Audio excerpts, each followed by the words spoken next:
Test 5. You will hear a number of different recordings, and you have to answer questions on what you hear. There'll be time for you to read the instructions and questions, and you have a chance to check your work. All the recordings will be played only once. The test is in 4 sections. At the end of the test, you will be given 10 minutes to transfer your answers to your answer sheet. Now turn to Section 1. Section 1. You will hear a conversation between a man and a saleswoman. First, you have some time to look at questions 1 to 10.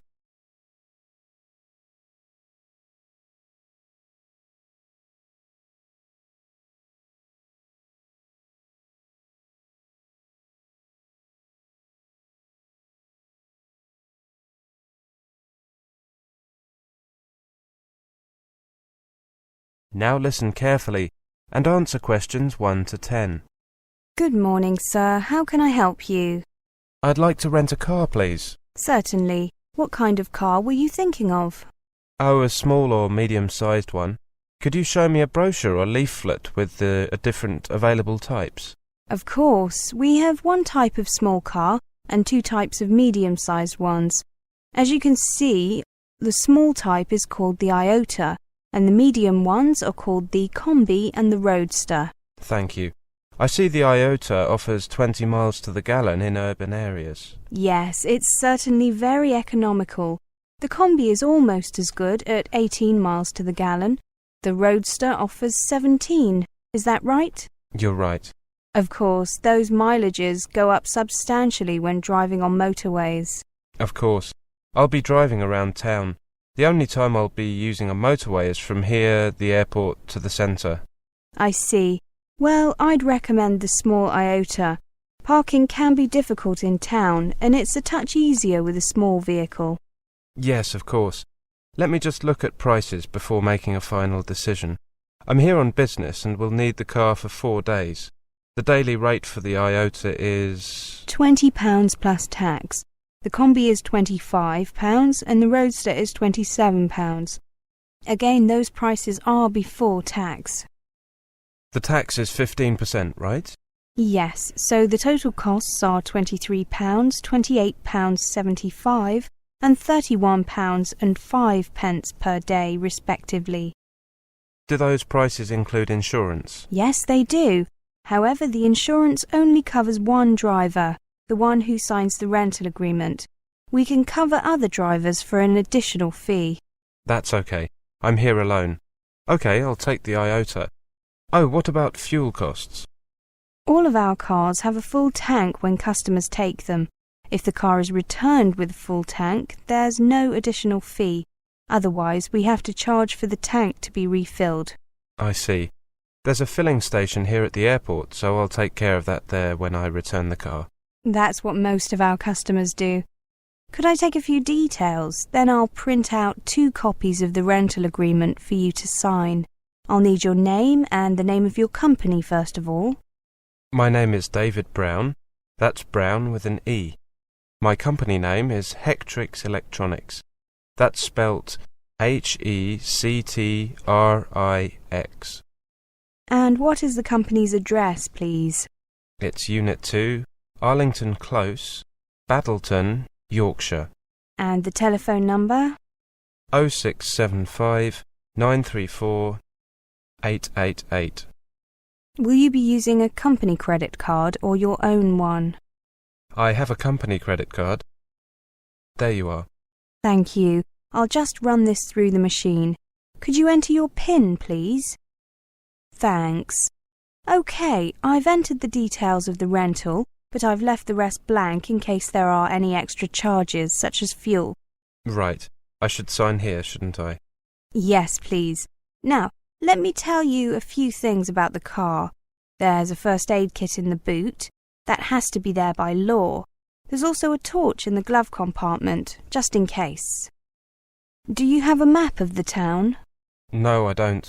I was hoping you could provide one. That's no problem. Here you are. You won't need one for the surrounding area, will you? No, I won't. Thank you. Is that everything? Yes, the car is parked over there. It's the blue one. The registration number is K758SMD. Ah, yes, I see it. Here are the keys. The car has an alarm that you can switch on and off using this button here. Does the car have central locking? Yes, it does. Well, thank you very much. Goodbye. Goodbye, sir. That is the end of section 1. You now have half a minute to check your answers.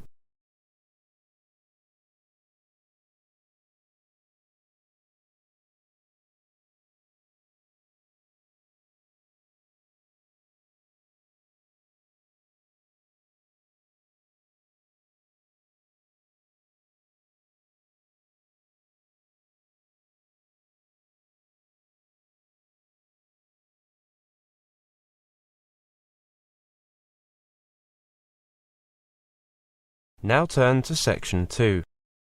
Section 2. You will hear a conversation between an interviewer and an interviewee.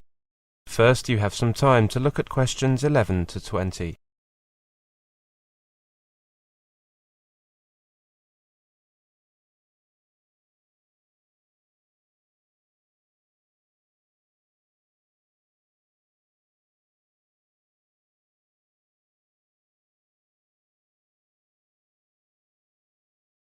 Now listen carefully and answer questions 11 to 20.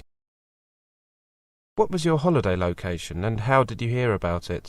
My holiday location was New York. I heard about visiting New York from some friends who were there and who were impressed of the beauty of the city and who even decided to stay there and start a new life. My friend and I received an invitation last summer from these friends, so I spent my holiday there.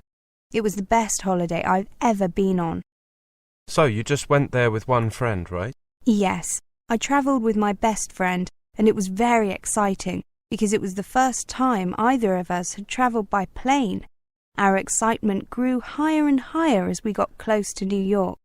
At the airport, I saw a lot of foreigners who had come there to work or to visit this incredible city.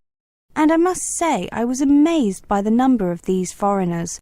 I don't think I have ever seen so many foreign people in one place.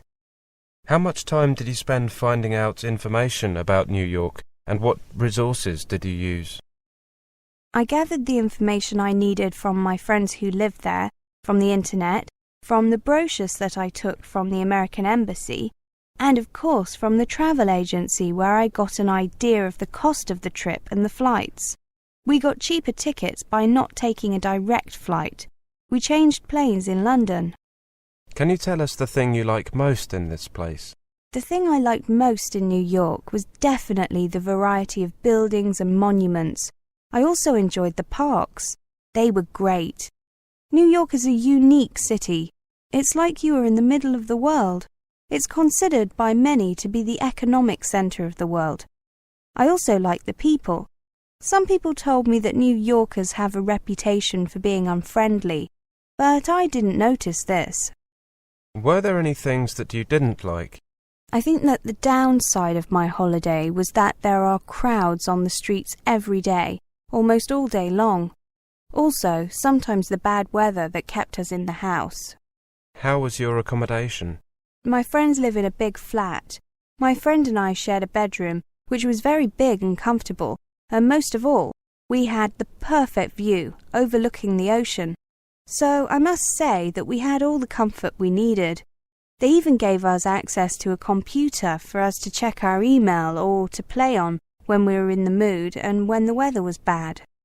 You said that the people there were fine. Yes, the people from New York are very kind, and now I will tell everybody I know this. Whenever we needed help on the street because we didn't know where to go or because we found the map confusing, they always gave us a hand and helped us find our way. Did you make any new friends? Have you kept in touch? Yes, I made some new friends there. I made friends with my friends' neighbours. We spent much of our time together and sometimes they were our guides around the city. How did you spend your time? Did you participate in any recreational activities? During the day we went visiting and walking on the streets for hours. and when the weather was bad we played a lot of chess. We had the chance to participate in the 78th annual feast of San Gennaro, but we missed the 36th annual African American Day parade through the whole of Manhattan. And we went to the Richmond County Fair on Staten Island, which amazed us in every possible way. That is the end of section 2. You now have half a minute to check your answers.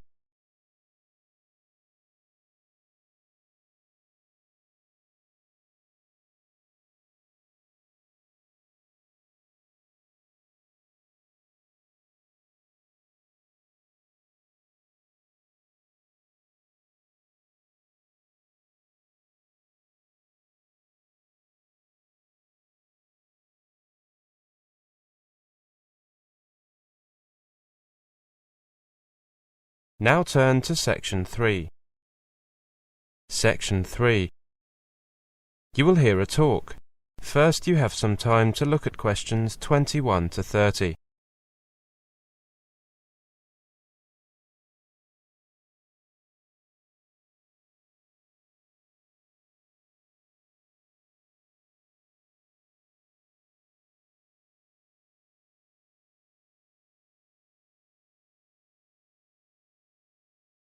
Now listen carefully and answer questions 21 to 30.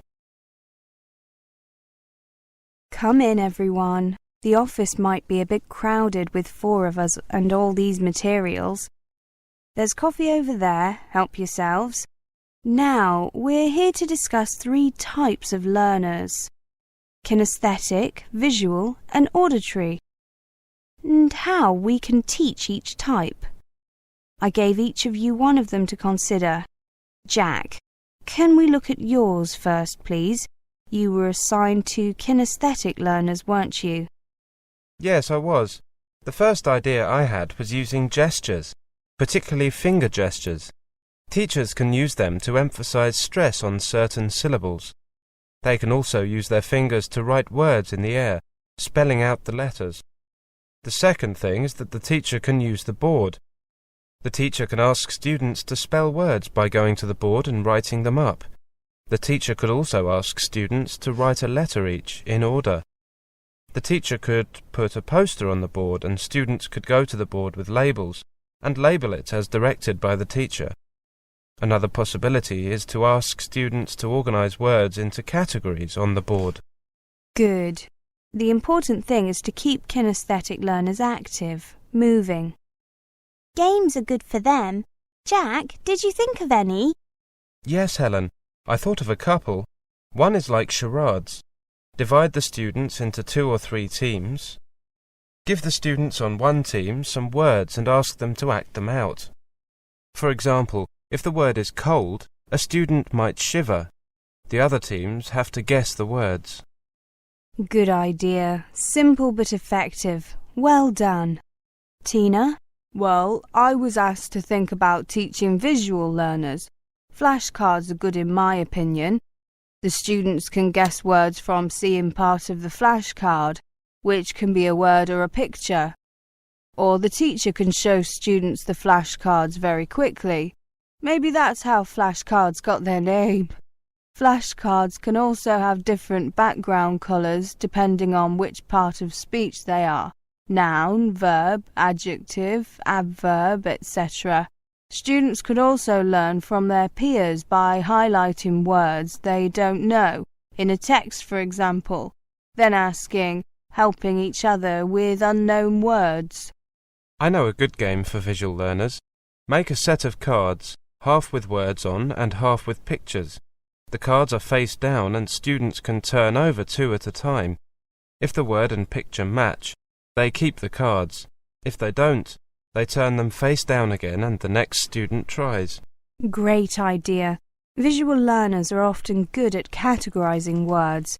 Each page in the student's notebook refers to a category of words. Students write new words on the correct page in their notebook for faster recall. For example, page 1 might be food, and page 2 could be telephone phrases. Spider diagrams are good too. Yes, they are.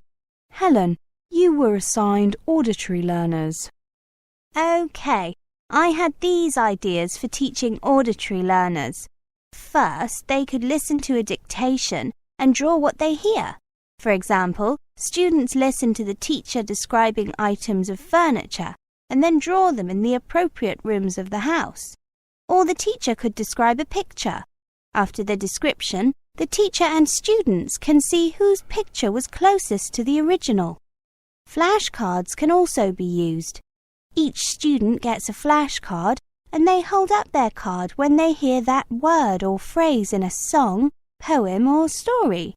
Another way of using them is to go around the class, with each student adding a sentence to a story, including the word on their flashcard.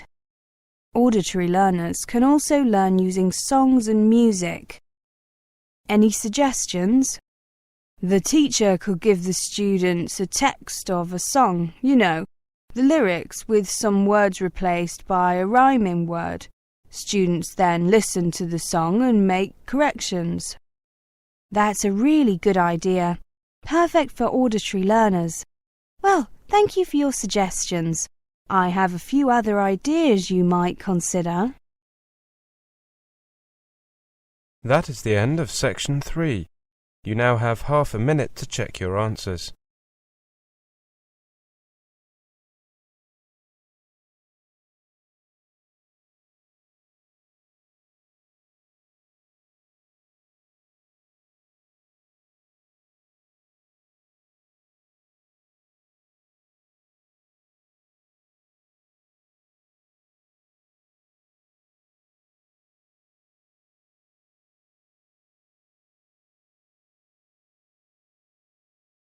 Now turn to section 4.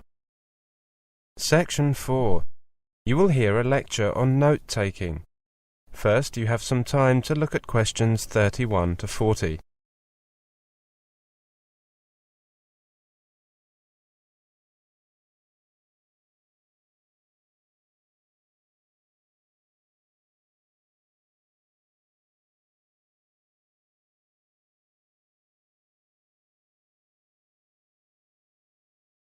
Now listen carefully and answer questions 31 to 40. Welcome to this class on note-taking. Let's take a look at the basics first of all. The first question we need to look at is, why take notes? The purpose of taking notes during a lecture is to help you to concentrate on what the speaker is saying and to provide you with a summary in note form so that you can write up your notes in full later. Also, it may be that the notes provided by the lecturer are not sufficient.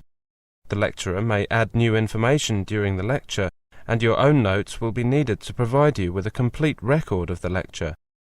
Taking your own notes will promote a deeper understanding of the content of the lecture. So, how do you take notes? The general principle in note-taking is to reduce the language by shortening words and sentences. The following advice will help you to take notes efficiently, leaving you free to listen to your lecturer. Remember that these notes are for you, and as such you can use any method you like, so long as it enables you to reproduce the ideas contained in the notes and show how these ideas connect to each other later. However, there are certain principles you should bear in mind, and certain conventions that are commonly used, which you may find useful. First of all, you must be able to determine what you need to write down. What is important to you? How do you know what is important and what is not? This is not an easy question to answer, but there are things you can look out for. The first piece of information you receive is the title of the lecture. This is perhaps the most important single piece of information of the whole lecture, so you should make sure that you write it down in full. Even better, find out what it is beforehand so that you can have time to think about what the lecture will be about. Secondly, listen for direct or indirect signals from the lecturer that tell you what is important. As a direct signal, for example, he or she may say, "This is important, write it down," or "Make sure you get this down," or he or she may make indirect signals such as pausing before saying something important, or saying it slowly, loudly, or with greater stress. Listen for repetition. When the lecturer repeats a point, go back to your first notes and add in any new details or information. When a teacher or lecturer recommends a student to read a book, it's usually for a particular purpose. The book may contain useful information about the topic being studied, or it may be invaluable for the ideas or views that it puts forward, and so on. In many cases, the teacher doesn't suggest that the whole book should be read. In fact, he may just refer to a few pages which have a direct bearing on the matter being discussed. Now, how should you write your notes? As mentioned above, you can make notes in any way that you like, but the following guidelines will help you to develop a style that is both quick and accurate. Concentrate on the important ideas. Avoid repetition and omit things that do not need to be stated specifically, because only you yourself will be reading the notes, and you will know what they are referring to. Summarize important ideas. You can use words that are not used by the lecturer to restate in a shorter form what he or she is saying. Write in short phrases rather than in complete sentences. Many students ask me when they should write up their notes.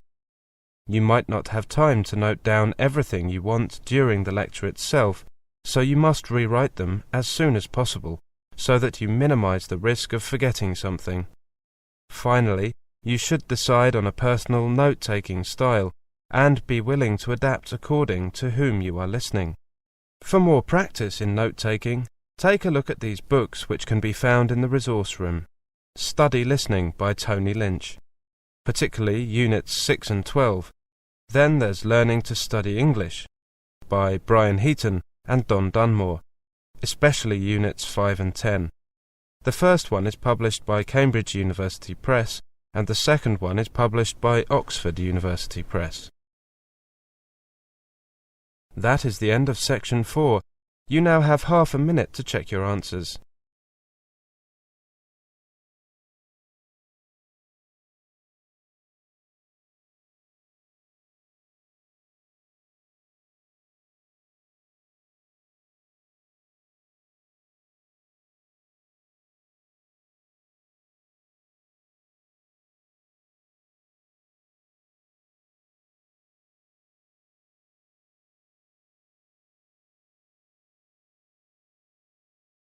That is the end of the listening test, the IELTS test.